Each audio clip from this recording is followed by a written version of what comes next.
Hi అండి, welcome to my channel. ఇవాల్టి మన ఛానల్లో పిల్లలకి ఈజీగా తినే విధంగా చక్రాలు లేదా మురుకులను అయితే ఒక్క రేషన్ బియ్యం ఉంటే చాలండి. 1 కేజీ రేషన్ బియ్యం తెచ్చి చక్కగా మరపట్టించేసేసుకుని ఈ విధంగా జంతికలు చేసామంటే పిల్లలు చాలా ఇష్టంగా తింటారు. డెఫినెట్లీ మీరు కూడా ఒకసారి అయితే ట్రై చేయండి. అస్సలు స్కిప్ చేయకుండా ఫస్ట్ నుంచి లాస్ట్ దాకా అయితే చూసేసేయండి. ఇక్కడ నేను 1 కేజీ దాకా రేషన్ బియ్యాన్ని శుభ్రంగా నీట్గా కడిగి ఆ తర్వాత ఎండలో ఆరబెట్టిన తర్వాత మరపట్టించి ఇక్కడ నేను ఒక గిన్నెలోకి అయితే తీసి చూపిస్తున్నాను అనమాట.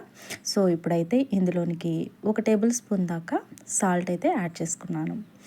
ఆ తర్వాత ఇందులోనికి తినే స్పైసెస్ని బట్టి కారాన్ని కూడా యాడ్ చేసుకోవాలి. ఇక్కడ నేను 2 టేబుల్ స్పూన్ దాకా కారాన్ని అయితే వేసుకున్నాను. ఆ తర్వాత ఒక 1/2 టేబుల్ స్పూన్ దాకా పసుపు కూడా యాడ్ చేసుకున్నాను. ఇలా పసుపు వేసుకోవటం వల్ల కొంచెం కలర్ఫుల్గా బాగుంటాయి అన్నమాట జంతికలు. ఇక్కడ ఒక 1/2 టేబుల్ స్పూన్ దాకా అల్లం వెల్లుల్లి పేస్ట్ వేసుకుంటున్నాను అనమాట. ఇక్కడ నేను వామ్ అయితే దీంట్లోకి యాడ్ చేసుకుంటున్నానండి. ఒక పెద్ద టేబుల్ స్పూన్ దాకా వామ్ అయితే తీసుకుని ఇలా చేతిలోకి వేసేసుకుని మంచిగా ఈ విధంగా నలిపి వేసుకుంటున్నాను అనమాట. మంచిగా పిల్లలకి పెడుతున్నాం కాబట్టి ఈ జంతికలు చేసి అరుగుదల అవుతాయి అన్నమాట. ఈ వాము వేసుకోవటం వల్ల టేస్ట్ కూడా చాలా బాగుంటాయి అన్నమాట. ఆ తర్వాత మంచిగా ఒకసారి ఇదంతా కలిసేలాగా కలిపేసుకోవాలి. ఇలా చక్కగా అంతా కలిసేలాగా కలిపేసుకున్న తర్వాత ఇక్కడ ఒక 4 టేబుల్ స్పూన్ దాకా ఆయిల్ని అయితే బాగా వేడి చేసి ఇక్కడ నేను ఈ పిండిలోకి అయితే యాడ్ చేసుకుంటున్నాను. ఇక్కడ బాగా హీట్ చేసుకున్నట్లయితే ఇక్కడ చూడండి ఇట్లా నొరగొస్తూ ఉంటుంది అనమాట. బాగా వేడి చేసి ఇందులోకి యాడ్ చేసుకున్నట్లయితే ఈ జంతికలు మంచి క్రిస్పీగా గుల్లగా వస్తాయి అన్నమాట. ఇలా వేడి చేసి వేసుకోవటం వల్ల మీరు కావాలి అంటే ఈ ఆయిల్ ప్లేస్లో నెయ్యి కూడా యాడ్ చేసుకోవచ్చు. సో మంచిగా అది వేసినా ఇది వేసినా మంచిగా క్రిస్పీగా అయితే వస్తాయన్నమాట. సో మొత్తం కలిసేలాగా ఒకసారి చక్కగా ఈ విధంగా రఫ్ చేస్తూ ఇక్కడ వీడియోలో చూపిస్తున్న విధంగా ఈ విధంగా అయితే కలిపేసుకోవాలి. ఇక్కడ వేరే పిండి కూడా ఏం అవసరం లేదండి. చక్కగా ఇలా మరపట్టించిన బియ్యం పిండితో చక్కగా మంచిగా ఈ విధంగా ఎన్ని కేజీలైనా సరే ఈజీగా చేసేసుకోవచ్చు. ఇక్కడ ఆయిల్ దీనిలోకి కలిపాం కాబట్టి ఇక్కడ పట్టుకుంటే పిండిని ఇలా ముద్ద కట్టినట్టుగా రావాలి. ఇలా కనుక రాకపోతే క్రిస్పీగా అసలు రావన్నమాట, కొంచెం గట్టిగా వచ్చేస్తాయి. బట్ ఇలా ముద్ద కట్టినట్టుగా పట్టుకుంటే రాకపోతే కనుక మరికొద్దిగా 2 టేబుల్ స్పూన్లను ఆయిల్ని వేడి చేసి మరొకసారి కలుపుకోండి. ఆ తర్వాత ఇందులోనికి గోరువెచ్చని వాటర్ని అయితే యాడ్ చేసుకుంటున్నాను. కొద్దిగా చూసుకుంటూ ఈ పిండిని కలుపుకోవాలన్నమాట. మరీ అంత గట్టిగా కాకుండా మరీ అంత సాఫ్ట్గా కాకుండా ఇక్కడ నేను వీడియోలో చూపిస్తున్న విధంగా ఈ విధంగా ఉంటే పిండి సరిపోతుందండి. ఇలా ఉండాలి, చేతికి అంటుకోకూడదు అనమాట. ఈ విధంగా ఉండాలి. వెంటనే చేసేసుకోవచ్చు, దీనికి టైం కూడా ఏం పట్టదండి. అలా పిండిని చక్కగా కలిపేసి పక్కన పెట్టేసి జంతికల గొట్టంని చక్కగా నీట్గా క్లీన్ చేసిన తర్వాత ఇక్కడ చూపిస్తున్నానండి. దీనిలో ఆయిల్ కూడా ఏమీ వేయట్లేదు. జస్ట్ దీనిలోకి ఎంతవరకు అయితే సరిపోతుందో అంతవరకు అయితే పిండిని చక్కగా నొక్కి ఈ విధంగా పెట్టేసుకోవాలి, గ్యాప్లు ఏమీ రాకుండా.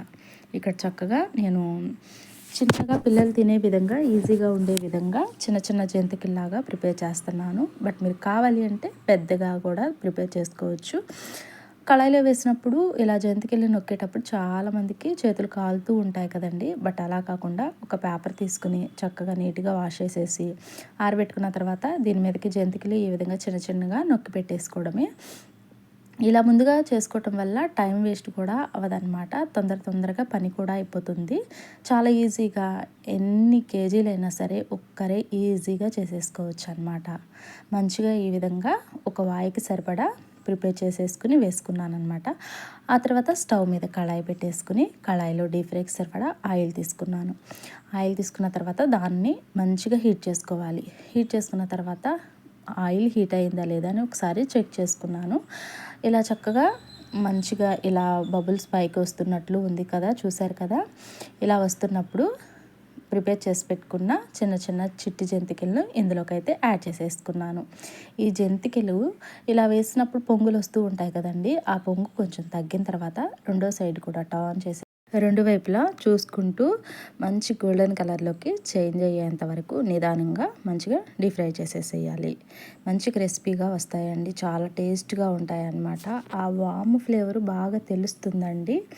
మంచిగా చాలా అరుగుదల అవుతాయి పిల్లలకి. చక్కగా చిన్నపిల్లలకి కనుక పెద్దవాళ్ళకి కనుక ఇలా చేసి పెట్టారంటే హ్యాపీగా తినేసేస్తారు. ఇవి 2-3 నెలల దాకా నిల్వ కూడా చేసుకోవచ్చు. మంచిగా రెండు వైపులా డీప్ ఫ్రై చేసేసిన తర్వాత ఒక గిన్నెలోకి ట్రాన్స్ఫర్ చేసేసుకున్నాను. చక్కగా చిట్టి చిట్టి వాము జంతికలు అయితే రెడీ అయిపోయాయి. చాలా టేస్ట్గా అండ్ మంచి స్మెల్తో అద్దిరిపోతున్నాయి అన్నమాట, మంచి కలర్ఫుల్గా. డెఫినెట్లీ మీరు కూడా ఒకసారి ఈ సింపుల్ ప్రాసెస్లో ఒకసారి ట్రై చేయండి. తప్పనిసరిగా మంచి క్రిస్పీగా అండ్ టేస్ట్గా చాలా బాగుంటాయి. మీరు ట్రై చేసి ఎలా కుదిరిందో కామెంట్ సెక్షన్లో కామెంట్ చేయటం అస్సలు మర్చిపోకండి. వీడియో నచ్చిందా? నచ్చితే లైక్ చేయండి, షేర్ చేయండి. పక్కనే ఉన్న బెల్ ఐకాన్ని క్లిక్ చేసినట్లయితే నేను పెట్టే వీడియోస్ అన్నీ మీకు నోటిఫికేషన్ ద్వారా అందుతూ ఉంటాయన్నమాట. మరి ఇంకా కొత్త వాళ్ళు కనుక మన ఛానల్ని చూస్తున్నట్లయితే తప్పకుండా మన ఛానల్ని సబ్స్క్రైబ్ చేసుకోవడం అస్సలు మర్చిపోకండి. చూసారు కదా, చక్కగా ఇక్కడ కలర్ఫుల్గా చిట్టి జంతికలు అయితే రెడీ అయిపోయాయి.